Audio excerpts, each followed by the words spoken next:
पता है, कुछ कहानियां वो डराती नहीं हैं, वो बस एक अजीब सी गहरी खामोशी छोड़ जाती हैं।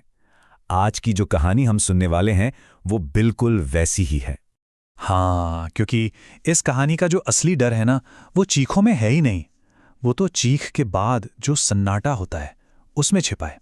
असल में ये डर की कहानी से ज्यादा एक लम्बे कभी ना खत्म होने वाले इंतजार की कहानी है। तो सोचिए, एक गांव है और उस गांव के बिल्कुल आखिर में एक कुआं, एक ऐसा कुआं जिसे गांव वालों ने पता नहीं कितने बरसों पहले ही छोड़ दिया था। वजह, एक ऐसा डर जिसके बारे में कोई बात नहीं करता था। ये गांव और उस जगह के बीच एक खामोश समझौता था बस। मतलब वो जगह सिर्फ वीरान नहीं थी, ये एक तरह से हार मान लेना था। जैसे पूरे गांव ने मिलकर ये तय कर लिया हो कि उस कुएं पर अब उनका नहीं किसी और का हक है, और उस हक से टकराने की वो हिम्मत किसी में नहीं थी। और वहां की हवा, उफ, वो कुछ ज्यादा ही ठंडी थी। इतनी ठंडी कि जिस्म से गुजरकर सीधे रूह तक पहुंच जाए। ये मौसम वाली ठंडक नहीं थी, ये अकेलेपन की ठंड थी। और फिर एक रात उस गांव की जमी हुई खामोशी को किसी ने तोड़ा। एक दस्तक हुई, एक अजनबी आया था। नाम था अनिल, और वो वहां कोई कहानी सुनने या सुनाने नहीं आया था, वो अपनी बहन को ढूंढ रहा था। और ये अनिल, ये उसी औरत का भाई था जिसकी रूह के बारे में कहा जाता था कि वो उस कुएं में कैद है। पता है उसके आने से क्या हुआ? ये कहानी अब सिर्फ एक गांव की डरावनी किंवदंती नहीं रही, ये एक भाई की अपनी निजी तकलीफ बन गई। सोचिए, उसे कभी सच बताया ही नहीं गया सालों तक। उसे बस एक ही अधूरा सा जवाब मिला, वो चली गई। बस कहाँ गई, क्यों गई, कुछ नहीं। और यही अधूरापन था जो उसे खींचकर वापस ले आया, एक ऐसे सच को खोजने जिसे पूरा गांव जानता था, लेकिन कोई मुंह खोलने को तैयार नहीं था। जैसे ही वो कुएं के पास पहुंचा, उसे एक आवाज सुनाई दी। लेकिन उस आवाज में ना गुस्सा था, ना नफरत। उसमें थी तो बस एक गहरी, सदियों पुरानी थकान। ऐसा लगा जैसे कोई बहुत बहुत लंबे समय से बस किसी का इंतजार कर रहा हो। और फिर वो शब्द कानों में पड़े, तुम फिर देर से आए। और इसमें कोई शिकायत नहीं थी, जानते हैं, बस एक गहरी, ठंडी सी निराशा थी, जैसे किसी ने उम्मीद करना ही छोड़ दिया हो हमेशा के लिए। जब अनिल ने उसे देखा तो उसकी आंखों में गुस्सा नहीं था।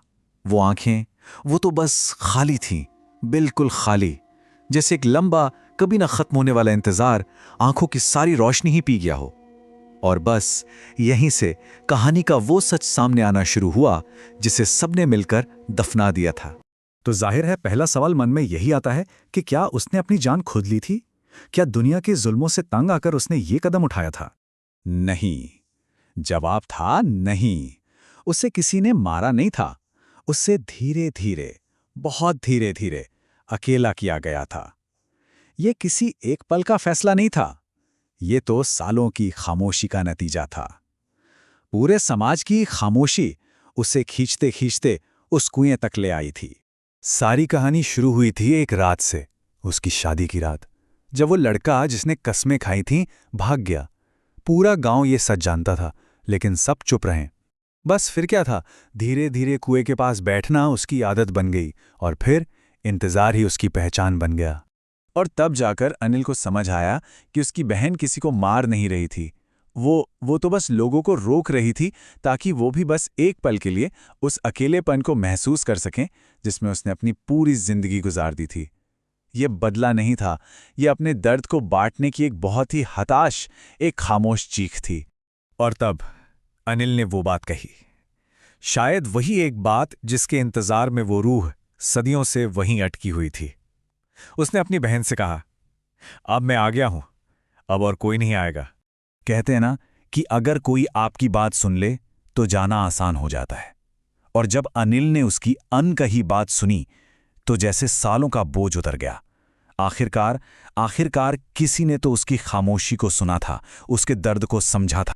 और बस उसी पल सब कुछ थम सा गया, हवा, परछाई, सब कुछ। उस रात शायद सदियों में पहली बार उस कुएं से कोई आवाज नहीं आई। इंतजार अब खत्म हो चुका था। अगली सुबह जब हुई तो कुएं का पानी बिल्कुल आईने की तरह साफ था। अनिल वहां नहीं था, बस उसके जूते किनारे पर रखे हुए थे। और कहते हैं पास के मंदिर की घंटी अपने आप सिर्फ एक बार बजी थी, जैसे किसी को आखिरी विदाई दे रही हो। तो शायद ये कहानी हमें यही सिखाती है कि जब किसी को बहुत बहुत देर तक अकेले इंतजार करने के लिए छोड़ दिया जाता है ना, तो सिर्फ इंसान ही नहीं, उसका डर भी एक भूत बन जाता है।